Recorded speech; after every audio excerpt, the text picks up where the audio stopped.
Do you believe wholeheartedly that Jay's your father? I really do. You've been ducking this boy's DNA for all his life. Take the test! Like, I didn't make the allegations. I didn't tell people to say these things.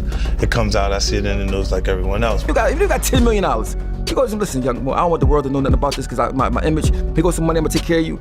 Nobody's gonna say no. Chances are, just out of nowhere, random universal selection, this boy who's not related to you has your nose, has your mouth, has your brow line, has your hairline. It's like all of this just by accident. I just really want it over. It's something that's really affecting my life, and I just want it over with. Do you really believe Jay-Z is your father? Absolutely. I didn't start this rumor, and the truth just kept surfacing.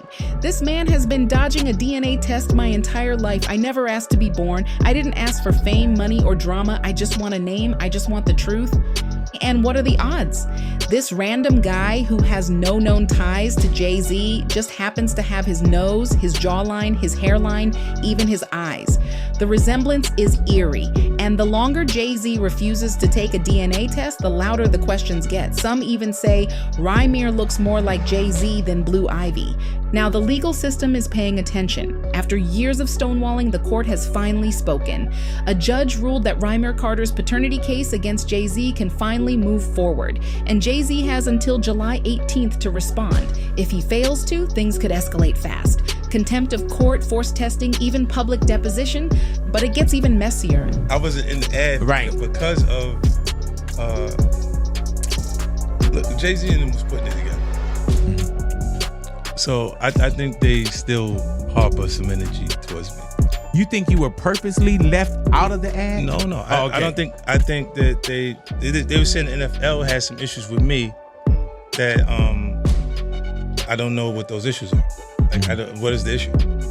You see what I'm saying? Like, and I with M, because like with Nori we had communication. He said, yeah, that's why I talked to the big homie. He was saying to okay, he was telling me, you know, the white boy wouldn't do the truth without 50, right?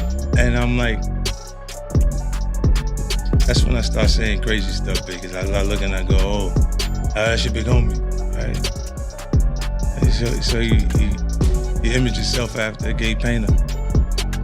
The big homie want to look like a gay painter. What are we talking about here? We're talking about Basquiat. He wants to look like a gay painter. Oh my God, I think I know where we're going with So this. now look, what I'm saying to you is, look, when you start looking at, that's not mine, that's theirs, they Harper, right? But when you look at, M is looking at the entire legacy. Yeah. The whole thing, like with M, Dre. Enter 50 Cent, the ultimate hip-hop troll turned whistleblower, who is now reportedly funding Rymir's legal fees and featuring him in his new expose-style documentary about the dark secrets of the industry. And trust us, he is not pulling punches. The documentary is said to include testimonies, documents, and receipts that have never been made public. This isn't just about paternity anymore. This is about power, secrecy, and legacy.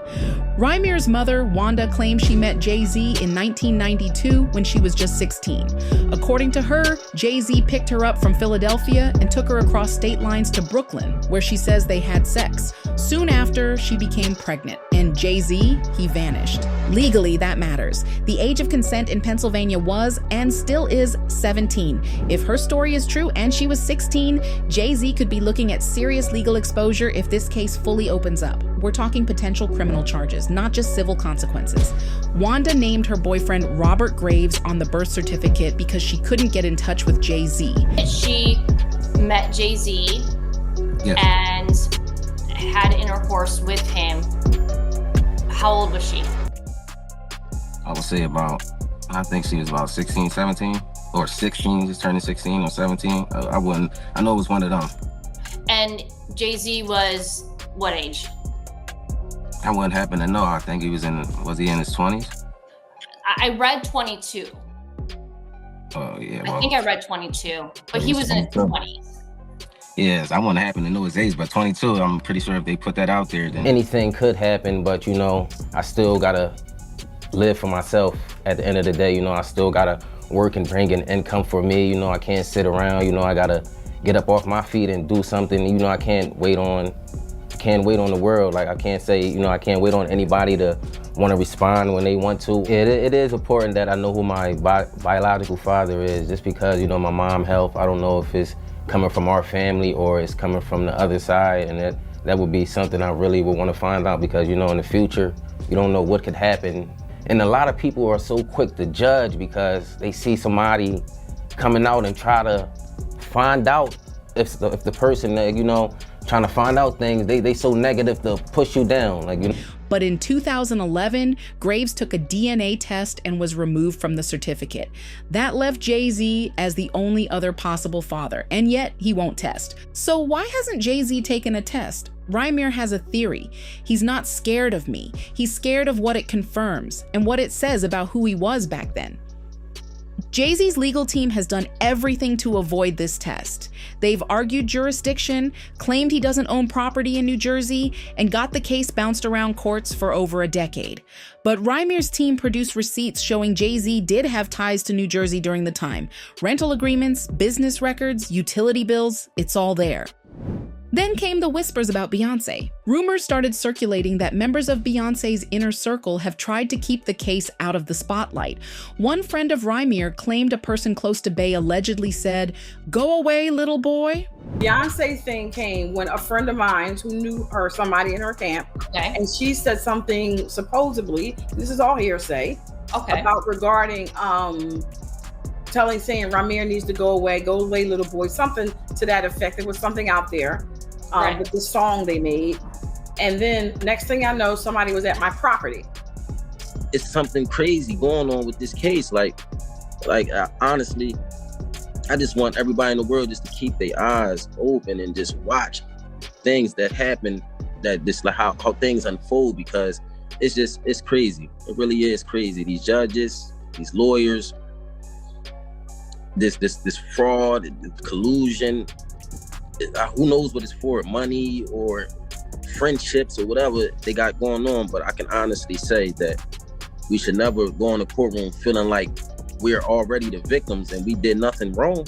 We did nothing wrong but come in here, tell you guys the truth, put our life on the line, come to every court case and give you 100% plus of us, and basically we just got stepped over. And if it's not, why you can't prove me wrong? Like, it's not far as a proving me wrong thing. It's go to the courtroom and basically do what everybody else would have to do. Like, it's not, you don't have to prove me wrong. I just want the truth. Honestly, I can take a no. I can take, if I'm embarrassed at the end of the day, I can take that. I really can. I've been through a lot, I've seen a lot. I could take me being embarrassed. Like, this can't take nobody not saying nothing. Like, you know, it's not. Was this a PR strategy, damage control, or something deeper? Did they fear the domino effect? One scandal spills into another. Rymir says he's not bitter. He's tired. I work. I take care of my kids. I never asked Jay-Z for a dime. I just want to know who my father is. Not for money, for identity, for health reasons, for peace, for the truth my mother died fighting for. He also claims the court system has been unfair. The judges, the lawyers, they treat us like we're the criminals. We're just here for the truth, but it's like they already decided who the winner was before we stepped in.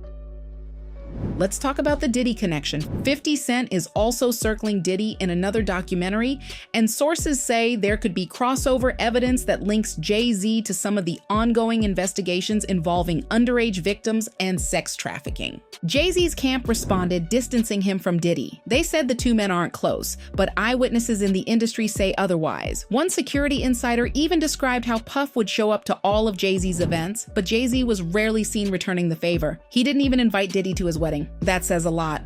Meanwhile, Rymir continues the fight. His godmother Lily said at one point Jay-Z's people considered signing Rymir to Roc Nation. Then suddenly communication stopped. It was like they got cold feet. Lawyers came in and the vibe changed instantly. Rymir believes they saw the legal risk. If it came out he crossed state lines with a minor, that's game over. He adds, "I'm not doing this for revenge. I'm not doing this to ruin him. I just want my truth. Even if I lose, the world will know I fought. I fought for my name. I fought for my mother. I fought for every kid denied a father by power and silence. And now the world is watching." A July 18th deadline looms. The pressure is on, and with 50 Cent broadcasting this scandal to the masses, Jay-Z might finally be forced to take that DNA test. One test could end it all, one swab, one answer, but silence only fuels suspicion, and every delay chips away at trust. So what do you think? Will Jay-Z step up and take responsibility, or will this be another chapter in hip-hop's long history of secrets and cover-ups? Sound off in the comments. Like, share, and subscribe. This story isn't just big, it's historic, and it's far from over. Stay tuned.